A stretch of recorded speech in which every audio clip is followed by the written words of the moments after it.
இந்த ஹிதாயத்தை நபிகள் நாயகம் ஸல்லல்லாஹு அலைஹி வஸல்லம் அவர்கள் அல்லாஹ்விடத்தில் நிறைய கேட்டு பிரார்த்தனை செய்தார்கள். குறிப்பாக அல்லாஹ்வுடைய தூதர் அதிகமாக செய்த ஒரு பிரார்த்தனை, அல்லாஹும்ம இன்னி அஸ்அலுகல் ஹுதா வத்துகா வல் அஃபாஃப வல் கினா. யா அல்லாஹ், உன்னிடத்திலே நான் ஹிதாயத்தை கேட்கிறேன், வத்துகா உன்னிடம் தக்வாவை கேட்கிறேன், வல் அஃபாஃப் ஹராமானவற்றிலிருந்து தவிர்ந்து வாழக்கூடிய நிலையை கேட்கிறேன், வல் கினா போதும் என்ற அந்த மனோநிலையை உன்னிடம் கேட்கிறேன் என்று நபி ஸல்லல்லாஹு அலைஹி வஸல்லம் அவர்கள் அல்லாஹ்விடம் அதிகமாக பிரார்த்தித்தார்கள். இந்த பிரார்த்தனையின் மூலம் ஹிதாயத் எவ்வளவு முக்கியமானது என்பதை நபிகள் நாயகம் ஸல்லல்லாஹு அலைஹி வஸல்லம் அவர்கள் நமக்கு உணர்த்துகிறார்கள்.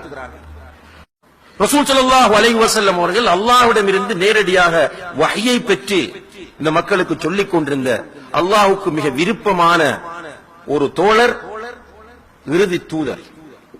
அவர்கள் தன்னுடைய சுஜூதுகளில் அதிகமாக கேட்ட ஒரு துஆ, அல்லாஹும்ம யா முகல்லிபல் குலூப் ஸப்பித் கல்பி அலா தீனிக். உள்ளங்களை புரட்டுபவனே, என்னுடைய உள்ளத்தை உன்னுடைய மார்க்கத்தில் நிலைத்திருக்க செய்வாயா, அதாவது ஹிதாயத்தில் நிலைத்திருக்க செய்வாயா. அவங்க கேட்கிறாங்க.